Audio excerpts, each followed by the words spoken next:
அவர் தன்னை குறித்து சொல்லும் வார்த்தையினும் ஆழங்களை தியானிக்கும் போது நீங்க மனுஷனா இருந்தீங்கன்னா பிதாவை அடைவதற்கு வேறு வழியே இல்லை.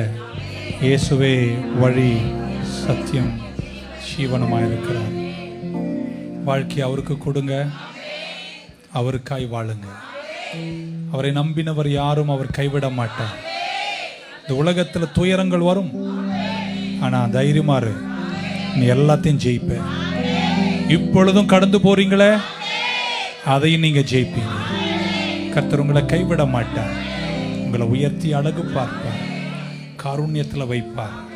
சீக்கிரம் ஒரு நாள் வருகையோ மரணமோ எது முந்தினாலும் நான் பயப்படேன். கர்த்தர் என்னை அவரோடு கூட சேர்த்து கொள்வார், வெற்றியில நடத்துவார், என்னை காத்துக்கொள்வார். டாடி, இந்த சத்தியம் கேட்ட நிறைய பேர் முழுமையாக தங்களை அர்ப்பணித்து கிறிஸ்துவுக்காய் வாழ்ந்திட கிருபை செய்யுங்க, ஆசீர்வதிங்கன்னு வேண்டி ஜெபிக்கிறோம். நாளை நடக்கும் எல்லா ஆராதனைகளையும் பொறுப்படுத்திக் கொள்ளுங்க, ஆசீர்வதிங்க, காத்துக்கொள்ளுங்க. இயேசுவின் நாமத்தில் வேண்டுகிறோம் ஜீவனுள்ள எங்கள் நல்ல பிதாவே. எல்லாரும் கரங்களை உயர்த்திய ஆத்துமாவே கர்த்தரை ஸ்தோத்தரி, முழு உள்ளமே பரிசுத்த நாமத்தை ஸ்தோத்தரி. என் ஆத்துமாவே கர்த்தர் செய்த சகல உபகாரங்கள் மறவாதே.